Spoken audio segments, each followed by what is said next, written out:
Welcome to Powered by Authenticity. Oh, you guys.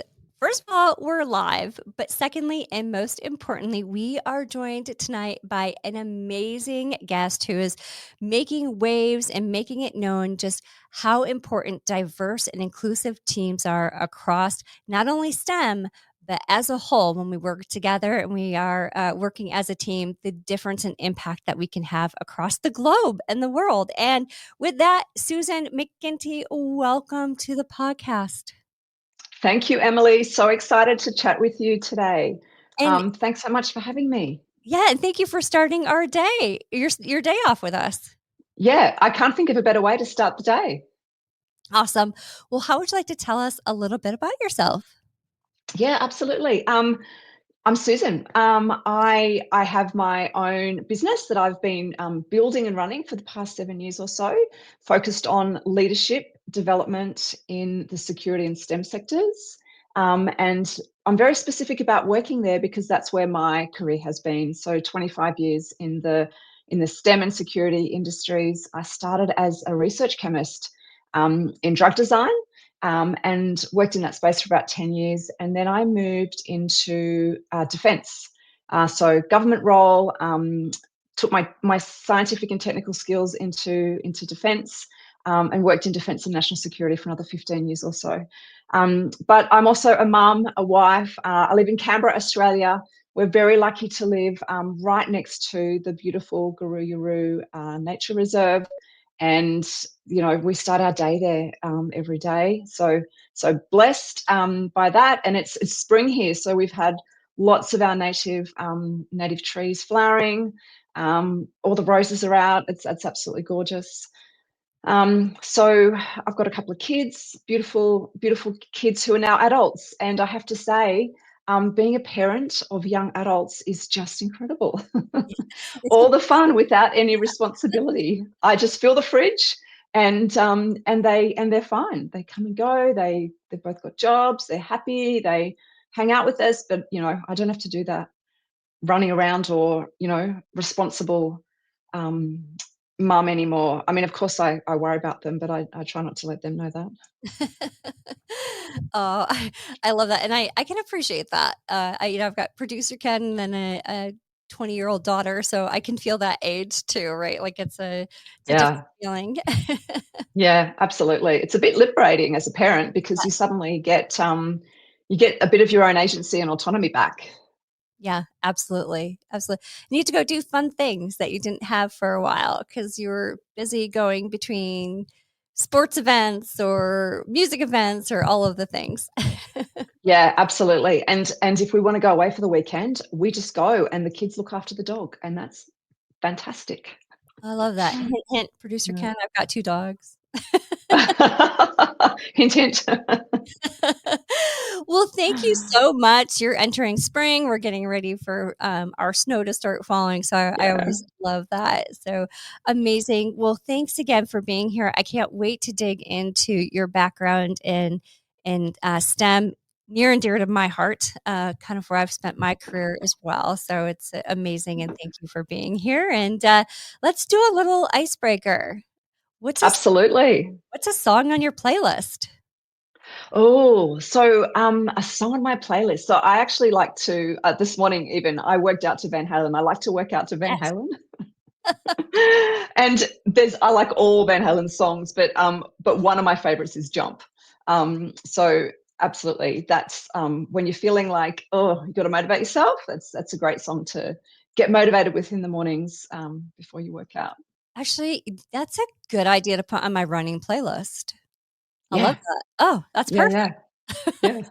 Awesome. I love it. Producer Ken, what do you I probably am not gonna know, but what's who's the band? What do you got Oh, going? I've been jamming out to break stuff, Limp Bizkit lately. A lot more. Oh, Well, at okay. least I know that. Yeah, yeah, yeah. Always I, one of my favorites, but it's come back around. Um, I don't know most of the bands that my daughter tells me about because she listens to quite different music. But my son, who's 19, he's into all the 80s and 90s classics. So he's Hey. always listening to music that I know from my childhood. It's fantastic. Yes, like Bon Jovi? Is he a Bon Jovi fan? Um, So he does have Bon Jovi in there. He'll have Bryan Adams. He'll have, oh my gosh, just everything. Guns N' Roses. Yeah. Love it. That's great. I've got Yeah. one right now that I'm listening to, a bar song by Shabuzi. Like, I love this song. It's a good one. It's a kickoff of my running playlist. Oh, fantastic. Yeah, you really need something to get you over, to get you started, don't you? You do, for sure. Well, Yeah. thank you so much for sharing that. We love to get to know our guests on a little bit of a personal level, so we appreciate you doing that with us. Absolutely. Awesome. Okay, so I want you to share about your organization, the Estembly. And first of all, love the name. Perfect. It's such a great name. So share a Thank little bit you. about your organization. Yeah, thank you. So we actually have rebranded only back in August. And so the Estembly is very, very new in name, but we've been doing the work for over the last 7 years.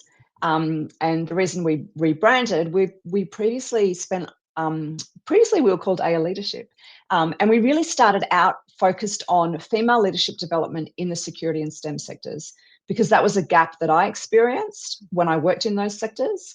And it was a gap that a lot of my staff and colleagues were telling me existed for them as well. So I really wanted to fill that gap. And so have been working in that space for 7 years. Leadership development tailored specifically for women in the security and STEM sectors, based on research, based on what women need in those sectors, what the environment's like, what some of the barriers are. And also a very important part is the lived experience element. And what I love about the way we approach that leadership development for women in those sectors is that it gives them not just the permission, but the skills and confidence to be able to become authentic leaders. So leaders who are authentic to themselves. Because in those sectors, as you would know, Emily, there's these very masculine role models of leadership. And when you as a woman try to mimic those or fit in with those, it can be really difficult because it doesn't feel authentic. Yeah. And a lot of the women I work with at the sort of emerging leader level, they've absolutely shied away from and avoided stepping into leadership roles, even when they've been invited to or given the opportunity to, because they don't feel that they can fit that mold. Mm-hmm. So we really teach them how to be confident, and how to be authentic to them, which is a different outcome for each of them.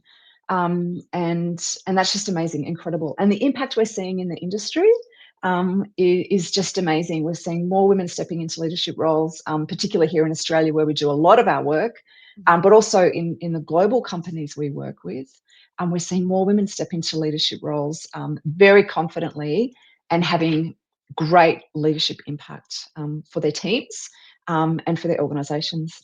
So that's where we started. We also, over the past few years, have been sort of expanded to focus on gender inclusive leadership, because we were being asked to share our leadership training with men as well. Yep. So we developed some specific leadership excellence programs that we share with both men and women. And the need for that got much greater, and we had some of our clients really asking us to help them build inclusion and strengthen inclusion in their organizations. We're doing much more of that work. And 7 years ago when I started, I really was focused on diverse leadership. Let's get more women into leadership roles. And I realized that whilst the work we were doing was impactful, the sector and the organizations weren't really coming along and empowering those women as much as they could, because the culture of inclusion wasn't there. So we decided to expand our focus on not just diverse leadership, but inclusive leadership, because diversity can't survive without inclusion. And so the rebranding kind of happened quite organically. We sort of were doing the work and the brand caught up. And through our market research, we identified that no one's actually focused on inclusive leadership that we could find in the security and STEM sectors. So we're very excited to be able to really help organizations focus on inclusion in a variety of different ways. And what our mission is, Emily, is really to embed inclusive leadership at the core of an organization's innovation or knowledge generation cycle. So we really want to help them embed it at the core of their business so that it touches every element their business, of their workforce, of their innovation outcomes, of their decision making. And that's becoming very powerful for organizations who are implementing some of our frameworks and some of our approaches. So it's very exciting, and we're really excited about what's to come. We're really excited about the new brand, because it's sort of really different in the market. Yep. Yeah. I love that. And I have to say, as a younger female leader, I know I would try to. So I'm very much appreciating the fact that I wish I would have had something like this, because you get into a room and you're the only woman or one of very few. Sometimes still that's the case for me. And when you try to have your voice heard, you almost have to try to mirror what the male counterparts are doing, and then you're just there's a negative context for when a woman puts her shield up to mirror what's being shown from your male counterparts, and that's not right. And it feels so bad. Like, you go home at the end of the night and you feel so bad because it's going against the grain of who you are, because you're not being true to yourself. And so I love the fact that you're addressing that. Yeah, absolutely. Thank you. And what I love is that all the lessons I learned about how not to do that, and all the research that I've read, and how we integrate neuroscience in how we show up and put our influence into practice. Yep. I'm teaching that to younger women now who can just have that. They don't have to kind of go through that same kind of 20, 25 years of feeling like they don't quite fit. They have to put up a shield. They have to kind of match and mirror the way men lead. And that's really exciting to me. I get a huge lot of joy out of being able to help women do that. Yeah. The other thing, and thank you for doing it. I mean, I'm not sure if you're not in the thick of it every day. Like, I still am in the thick of it every day, and just the feeling of being in that position of being that female leader, and just the way that other counterparts look at you. So the other thing that you mentioned was male, bringing in the male counterparts into the training. And I think that's also important. And I don't think also, unless you're when you're in the thick of it, and it's not just tech, other spaces feel this way, but when you're in those moments where you have a male counterpart who's speaking with you at such a level of a tone, or in a way that it shouldn't be appropriate, but they don't really understand why it's not appropriate, or how it really affects their female counterparts. So I love the fact that you're incorporating that into the frameworks as well. Yeah. And, the foundation that we work from is that inclusion is extremely complex and it's very difficult. It sounds like a simple concept, and I guess conceptually it's simple, but it's really complex. If it wasn't, we would have achieved it already. And I think it's particularly complex in the STEM and security sectors because they are so male dominated. They're very focused on, the technicalities, and the outcomes. And so we really wanted to make inclusion more simple for organizations. So we know that every organization will have a different purpose for inclusion. They'll have a different set of strategic priorities that they want inclusion to enable, and they'll have a different approach to putting inclusion into practice. And that really depends on who the leaders are and who's in the organization. And so we really look at inclusion and inclusive leadership through a systems framework, which our clients love because, systems thinkers, they love to be able to break problems down into components. Yeah. And so that's the sort of approach that we take. Making the complex simple really is what we try to do. And so we've got some amazing approaches around inclusive leadership, inclusive culture diagnostics, inclusive culture action plans, but also we keep our focus on women's leadership, of course, and our leadership excellence training as well. Yeah. Oh, that's awesome. And I love that you break it down into what sounds like almost tangible, bite-sized ways to approach change. Because a lot of this too, it's a change to the culture that's being Yeah. driven when Yeah. when you start doing this. So change is hard. Change is often met with some resistance. So a lot of times, if we can just break it down into tangible Yeah. pieces, it's a little bit more easily digestible. Yeah. And I think one of the most important things to not just acknowledge, but incorporate when you're trying to build an inclusive culture or think about how to create inclusive leaders is really starting with where people are at, because we all come to the workplace with our own mental models based on our life experiences, our work experiences, our culture, our gender, our education, and so we can't ignore those. Yep. And so we really have to kind of step back and start with, okay, how are they influencing the culture we're building, and how do we take that into account, and where do we need to, as you said, make those Yep. adjustments? Yep. Oh, I Yeah. love that. I love that. Yeah. And let's talk a little bit about the importance of this. And when you then bring this into building diverse teams for organizations. So, a lot of times we look at it and there's profit impacts and Yeah. culture impacts. Excuse me. I get choked up talking about it. Um, so just talk to me a little bit about why that's important for organizations. Yeah, so we absolutely know that there's financial benefits for organisations that are diverse and that have inclusive cultures. We know that diverse companies are 39% more likely to outperform financially. We know that inclusive companies are twice as likely to exceed their financial targets, and 8 times as likely to achieve better business outcomes. And we know that they generate more cash flow and more revenue per employee. There's also, of course, impacts on innovation benefits. And if you think about how diversity brings different ideas, of course, we're going to get innovation outcomes that are going to be improved. So we know that inclusive companies are 6 times as likely to be innovative and agile.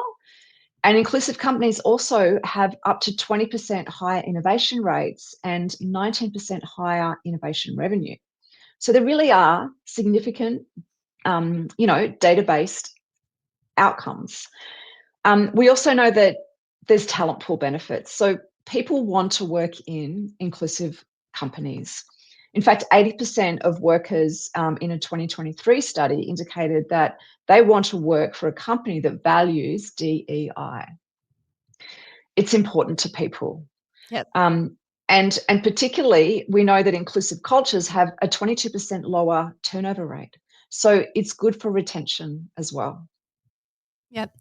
And especially within, excuse me, especially within the tech sector, innovation right now is so important to stay ahead. Yeah. Yeah, it's changing AI and it's changing so quickly. So that innovation and culture perspective and retention, I mean, that's just critical for growth. Absolutely. And I think it's critical when we're innovating, whether it's in health or health sciences or engineering, civil engineering, or whether it's in tech or ethical AI, how to make AI ethical, or cybersecurity.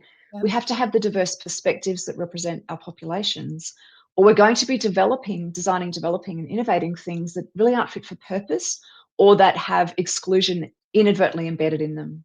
And that's something that I'm quite passionate about. How do we ensure that we're getting the right input at the innovation point to ensure that the products and services we're delivering across the sectors really meet the needs of society in a very inclusive way. Otherwise, we're just perpetuating exclusion. 100%. And you touched on healthcare there, and that's near and dear to my heart. Mm. The downstream impacts to patient care. I Yep. mean, when you are starting at an equitable place of creation of AI, of a product, that has just huge impacts ultimately on patient care. So that one resonates deeply with me because of my sector. But if we don't start with an equitable, diverse team members and an organization, you're never going to feel that benefit. Absolutely. And I've worked with some global leaders in the healthcare industry, and they really did prioritize diversity, not just gender diversity, but they had such a fabulous cultural diversity in their organization. And that absolutely flowed through to the innovation they were doing was incredible, like really technical. And that's what helped them become market leaders. Not just the fact that, they had great tech people, but they were really incorporating diversity at the innovation level, all the way through to development, Yep. delivery as well. Yep. And think about that just even from the recruiting perspective and Yeah. getting new recruits into an organization, which again goes to that growth perspective. I can't stress enough the work that you're doing is so critical because that's just it changes the world. It changes the way that we're running organizations. It's changing innovation. It's changing everything. So I love that you're building these framework again that are tangible for us to see such a difference in the way that we're bringing these things forward. So amazing. I'm so passionate about the way again that these diverse teams just lead to growth, which again in the healthcare sector means that you're going to make a difference to somebody who could be fighting for their life, right? Like it's truly Absolutely. 100% that Yeah. impactful. So And I think, an important truth about diversity that we have to really keep in mind, and not ignore, is that diverse teams feel less comfortable. So the Neuro Leadership Institute's done some research that shows that actually diverse teams feel less comfortable, because they're not the same. They're different, and those differences are apparent. Yep. But when they learn how to work with that discomfort and how to have really healthy conflict and create psychological safety, even though they feel uncomfortable, they come out with better outcomes. Yep. So we have to remember diversity is not easy. Okay, this is not an easy No. this is not an easy topic we're dealing with. But it's absolutely worth moving through the discomfort of building inclusive cultures, of having diverse teams, because the outcomes are really worth it. And the word discomfort there are so many uncomfortable and moments of discomfort that I personally have felt, like even as even last week. But you have to be able to have the ability, and I'm sure that's part of your framework of how to speak up for yourself and how to make sure Absolutely. that Yes. everybody understands Yeah. how to Yeah. receive that. Yeah. Yeah. What's one of the with female leaders particularly, it's one of the most important things that we focus on, and really about how to more broadly gain influence, Yep. have influence not just on your team but on decision makers, on external and internal stakeholders, and how to make sure that you're leveraging your own points of difference. So Yep. you're not trying to leverage someone else's point of difference. You're not trying to be the same as the person next to Yep. you. You're bringing your points of difference and leveraging that appropriately, in a way that enables you to be really confident. So people do listen. So you do have the impact that you want to have. And we have great results with the different approaches that we teach. Yeah. Yeah, that's great. And I think, again, I go back to I love the fact that you're including the male population into these programs because a lot of times, the my experience is sometimes it's a different experience when you have to have those uncomfortable situations, in conversation. So I love that you've included that and can help. I probably I'm making a little assumption here, but it sounds like how to receive that and how to respond to some of these uncomfortable conversations that are having to be had. Yeah, yeah, we do talk a little bit about that. Yeah, So what was really evident to me working in the security and STEM sectors was that leadership development wasn't prioritized, um, and a focus that we sort of have at the Estembly is this really strong belief that technical excellence and leadership proficiency are different disciplines. I love it. And we all learn the technical excellence. Everyone in those organizations are there because they have the technical excellence. They're brilliant. They know the technical inside out, whether that's science, engineering, maths, cybersecurity, whatever Yeah, it is. But leadership proficiency is a different discipline, and it similarly has to be taught. We don't just know how to be leaders. I certainly didn't. I remember my first leadership role, I had no idea what I was doing.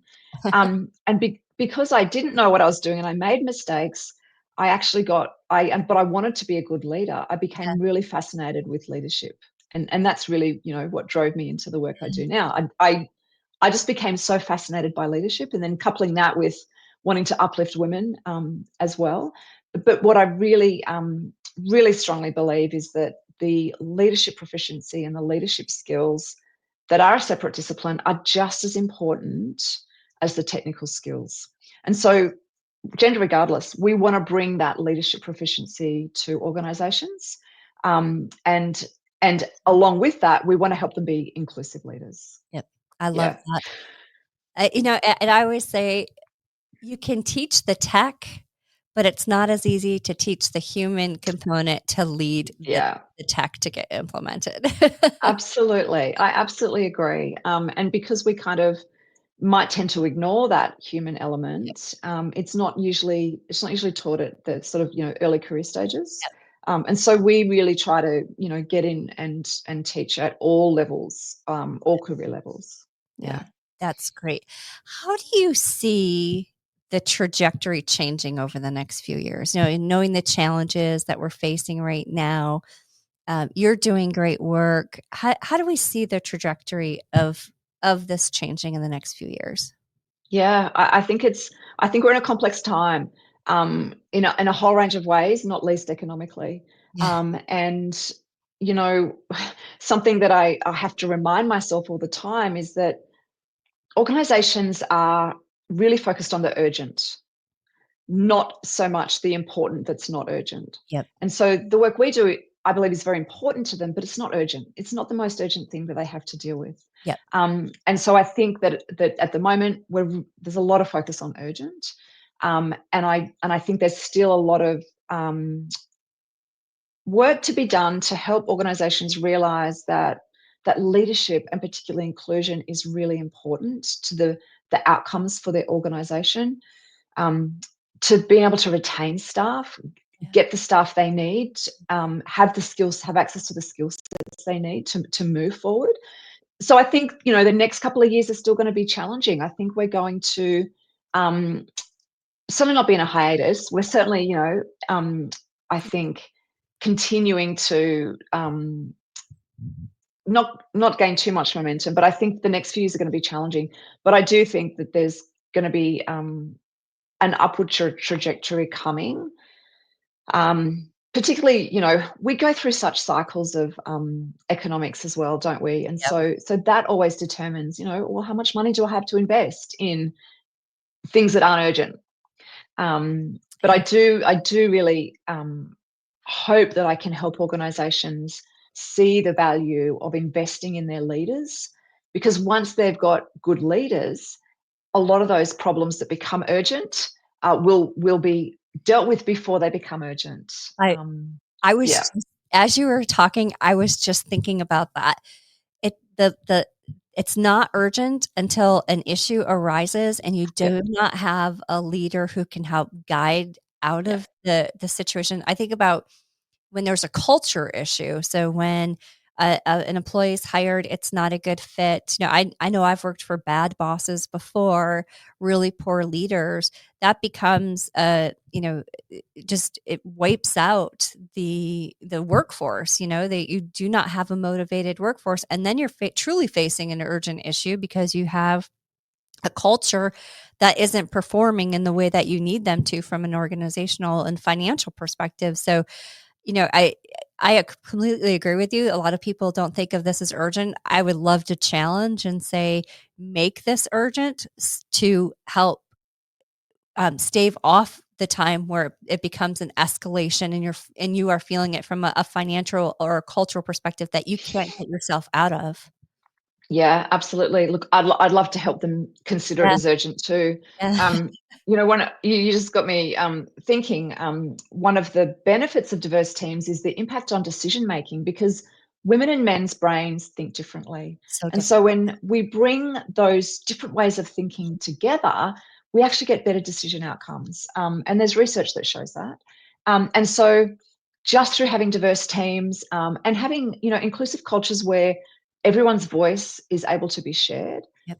and different perspectives are considered and emotional intelligence is brought into the decision making, we just end up with better decisions, which means often those urgent situations don't occur because we've preempted them. We've absolutely avoided them because we've made good decisions. Yep. Yeah. I love that. I do not think people understand the value of being in a situation, in tech where you have to make a decision about something going one way or another, and you have a different viewpoint from 7 different people. And as a leader, you can soak that in, evaluate the risk by what everybody's saying, and come up with a solid decision that helps you move faster. You may take a little pause while you get to that decision, but wow, that the downstream impact of having a solid decision right out of that one point is just so beneficial. Yeah, absolutely. And I've seen organizational boards who all think similarly. Yeah. And that doesn't always end up in the best decision. Yep. It might sometimes be a decision that has too much risk associated, or it's not forward leaning enough because they're all risk averse, or it fits the pattern of it reflects the pattern of what they've done previously, so that they're not actually creating enough newness. They're not actually innovating enough or Yep. moving forward enough. And that's, it's challenging to watch because it doesn't have to be that way. Yep. No, I agree. Oh boy, I could give you examples of so much that we've seen. That's like a part 2. We could share stories. Yeah, absolutely. Well, one thing that I think also, as an entrepreneur and being a founder of the Estembly, I'm sure you've seen some challenges that you've had to overcome. And I think more now than ever, people are also saying, do I start out on my own, or what should I do if you had a career change? So what are some of the challenges that you've had to overcome in founding your organization? So many challenges. So I'm trained as a scientist, and a technical leader, and so I don't know how to run a business. I certainly didn't when I started. So I had to learn how to run a business, and a big part of that is we have to sell. And so I'm not a natural salesperson. I really like to collaborate with people, and in my previous roles, I did a lot of collaboration. If I wanted to, I had a great idea for a new capability. I really liked creating new things. So new capability, or there's a capability here that could be improved. That was what I would love to work on, and I could bring everyone together and get that done. But of course, that's because that was in a corporate space, where a government space where everyone was invested. Yep. I didn't have to kind of, there was no exchange of money. I didn't have to sell, the idea, so to speak. And then coming out and thinking, right, I've got to actually sell things to keep my business going. Okay, this is interesting. So that sales, Yeah. learning that sales process has been, a slower one for me, a difficult one for me, in that I've just had to, I'm not a natural salesperson. I can absolutely talk to people about what I do and how I can help them. But learning how to then get really clear on how to take them through a sales process is something I had to learn. And, I'm a team person. I love working with teams. And so I have some consultants work with me, but I don't have a whole full-time team. And Yep. so working by myself, and having to, not having other people to go to on the spot to say, right, what do we do here? What do you advise here? Tell me what you think about this. Every decision sat with me. Yep. And I had to get comfortable with that. And I mean, I had to. So I did very quickly. I'm very lucky that I've got quite a good network of mentors that I can reach out to when I need diverse perspectives. And I always seek diverse perspectives because I guess, having a small business where you're the founder and CEO, the last thing you want to do is live in an echo chamber. Yep. It's not good for my clients. It's not good for me. So I really had to learn how to tap into that. I had to build my network from scratch, which was a bit of a challenge because I didn't have a good network when I started, so I had to build a network from scratch, and I had to learn how to enjoy networking, and I do now. Yeah. And I teach other women how to enjoy networking and do it really authentically. But that's something that I really had to learn. And I guess the particular challenge when you are a small business like us is, where do I put my attention to help not just expand the business, but make sure we're secure, we're future proofed. Yep. How do we incorporate technology? And so that's something that I'm working on at the moment. How do I make sure that I'm utilizing AI in the appropriate ways that are going to help us? How do I make sure I'm choosing the right tech platforms that are what I need, but not too, I'm not going too far. I'm not investing in things I don't need. How do I make sure I'm providing a delivery, using tech to provide a really great delivery experience, learning experience for our clients? And I think even though there's a lot about how AI can teach things and do everything, I think that most of my clients really want to have an in-person learning experience. And one of the most important things in the way we teach is social learning with other leaders, because there's so much value in that. That's a really big component of their learning. And so finding that balance, is something that I'm continually experimenting with. And sometimes getting feedback can be a real challenge. Like, how do I know I'm on the right track? I'm really, because we're small, we can experiment and adapt very, very quickly, which is a huge benefit compared to large organizations or even medium-sized organizations. So we can experiment quickly, we can turn things on and off, we can adapt quickly based on feedback. But getting really great feedback that helps us to ensure that we are being specific enough whilst flexible enough is sometimes challenging.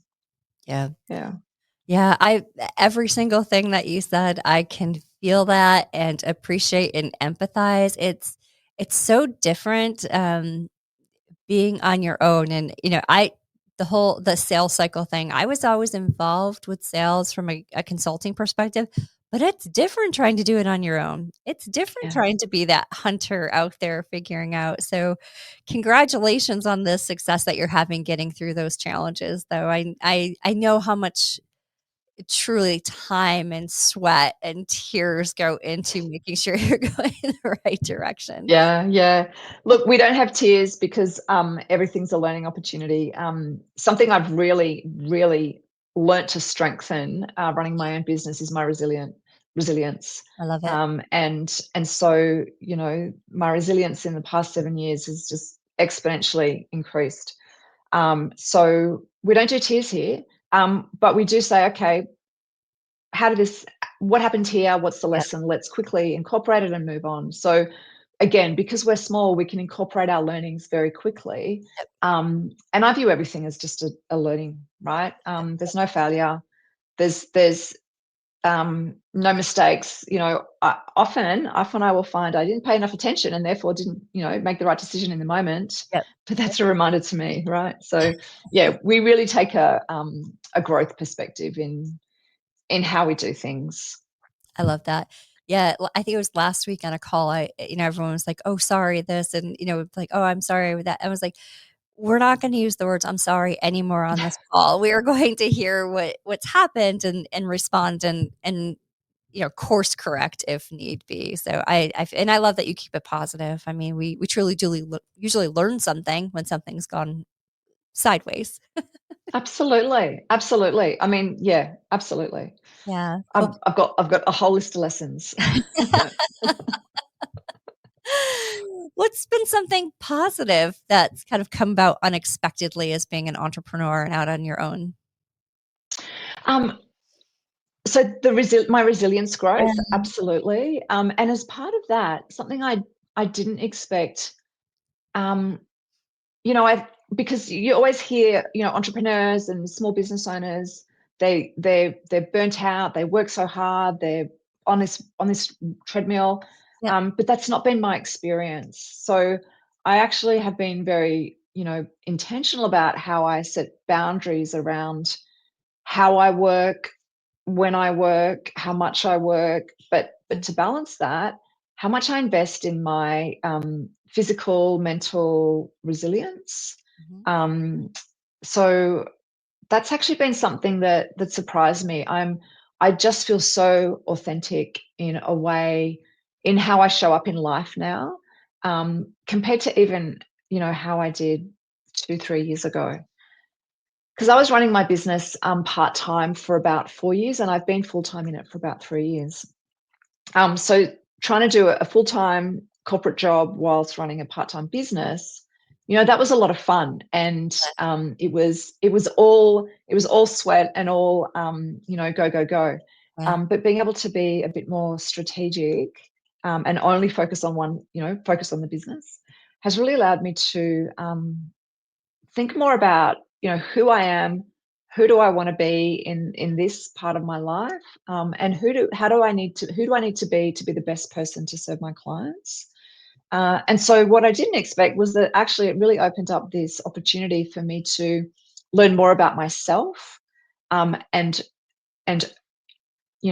how I got to be where I was, and leave some things behind me that maybe weren't serving me, and just be really grounded and centered and extremely happy, um, in a way that probably wasn't the case when I was working in corporate. Yeah. And I think part of it too is that because you're doing it for yourself, like you have control over making the decisions and it's pouring it back into yourself. It does feel so different, and it's a different type of joy when you wake up in the morning. Like it's the other thing I just wanted to emphasize that you said there was the word boundaries. Mm, And I love that because I think so many, whether you're on your own or whether you're working for another company, if you don't put some boundaries in place, then it can become so overwhelming on the day to day. So I love that that's been something that you've taken as a positive. yeah, so Emily, it was something I had to learn how to do, Yeah, because yeah, I would say yes to everyone and everything, yeah, and it was a lot.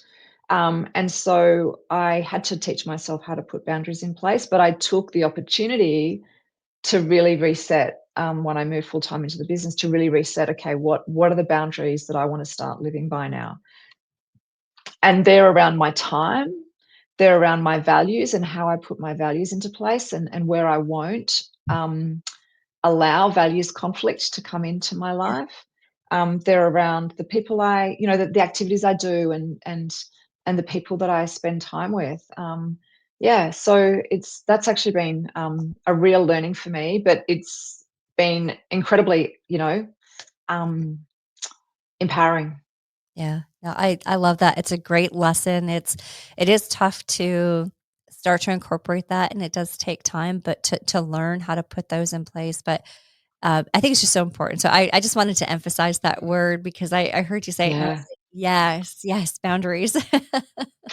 And most of the female leaders I work with, and we work with leaders at all levels, so emerging leader, early professional, um, technical leaders that are technical experts that are transitioning to their first leadership role, and then established leaders, and up into C-suite as well. But almost all the women that I've worked with, um, hundreds and hundreds over the past couple of years, they all talk about boundaries being something they want to improve. Yeah, yeah, Yeah. yeah. It's amazing. Well, what is one thing that you, as we start to wrap up, that you want to make sure our audience knows about the work that you're doing? Oh, thank you. What do I want people to really know about the work I'm doing? Look, when we think about female leadership development specifically, it is such a strategic lever to diversity and inclusion and better innovation outcomes. It's a strategic lever to skills access, to retention, and to helping organizations become market leaders. So I think that's something really important. I'm not sure that people are thinking about simply developing a female leader would have such a significant impact. Yep. Some of the case studies that we've done on some of the programs that we've run, they really show, the impact isn't just that we develop one person, it has impacts on the teams and then the organization more broadly. And we're seeing that tangibly. It's incredible to look at the feedback and see the impact that it's having on broader teams, and from their managers' perspective as well. So keep in mind, it's a valuable investment, and it doesn't have to be through a paid leadership program. How do you give them, the women around you, opportunities to stretch their knowledge, stretch their capabilities, stretch the way they think, and start to take on some leadership responsibilities and experiences? And the other thing I think is this idea about urgent versus important. I think the work we're doing is very important, but it's not urgent. So how to, think about what you might be able to achieve in your organization or your team if you were taking a more inclusive approach, if you had, more effective leadership, and you're bringing that leadership proficiency to the technical knowledge. Yeah. The other thing, I guess, is, we've been working across the world for the last 4 years now, and so the last 2 years we've actually worked with leaders in every continent except Antarctica. So 6 continents, which is fantastic. And we've won multiple awards for the work that we do. So we know it creates impact. And so I think that sort of, hopefully resonates to people that this is valuable work to invest in. Yeah. Oh, I love that. We're going to get you Antarctica. We I haven't yet set that as a goal. I'm happy with 6 for now. 6 Okay. continents is incredible. That's amazing. Congratulations. What an amazing thing to be able to say. Yeah, I feel pretty excited by that. Yeah. That's awesome. Well, is there anything that the Powered by Authenticity team can do to help? I guess just, if you're able to share the links to our website, 100%. and people can look at and access our leadership programs there, that would be great. But otherwise, please just keep talking about the value of inclusion, and inclusive leadership, but also, this real value in enabling people to become their own authentic selves as leaders, whether male or female.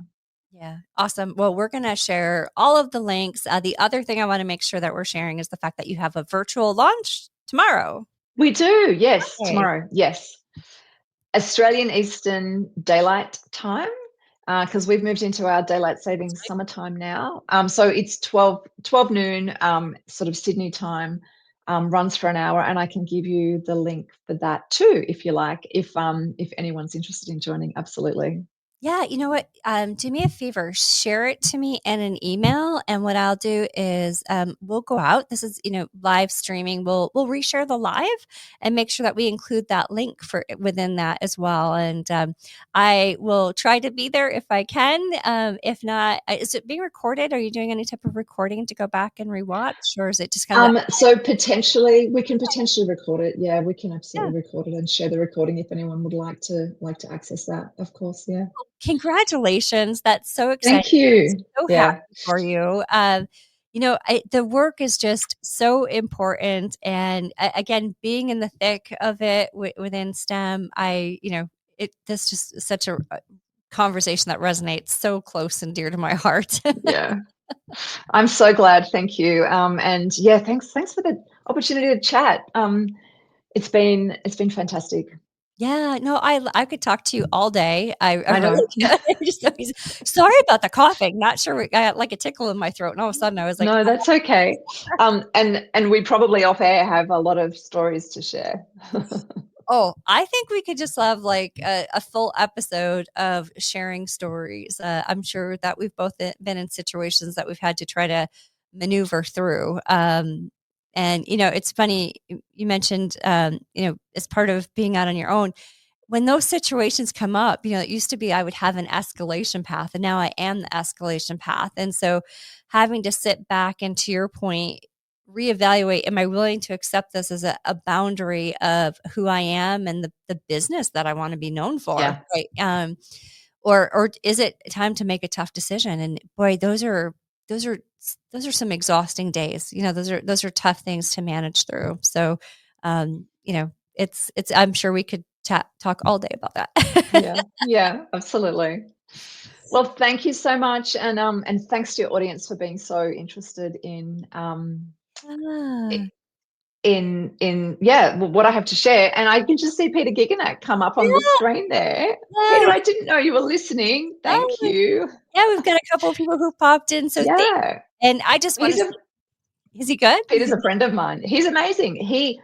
He's like he's won Mentor of the Year awards for mentoring women in security in Australia for the past 3 years. He's Oh. incredible. Yeah, he's a cybersecurity leader, and he's a darn nice guy as well. Oh, well, thanks for stopping by, Peter. We appreciate Susan, thank you so much for being on the show tonight. I can't thank you enough for the conversation, for the work that you're doing. I really appreciate it. And I know you're just starting your day off, so I appreciate you starting with us here at Powered by Authenticity. Absolutely. I can't think of a better way to start. Thanks, Emily. And I look forward to catching up with you soon again, I hope. Yeah, absolutely. Producer Ken, thanks for being here tonight. You got it. Thanks for being hot on that mute button for me. I appreciate it. And we record at a community arts center, Susan, so here in my hometown. So we want to say thank you through the use of a grant. They allow us to come in and use their podcast room. So thanks to Go Art. And hey, thanks to all of our subscribers and our listeners. Thank you for continuing to support the podcast. If you're new here, thank you for joining us. And Susan, thank you for being here. I hope you have a great rest of your day. Thank you, Emily. You have a lovely evening. Thanks.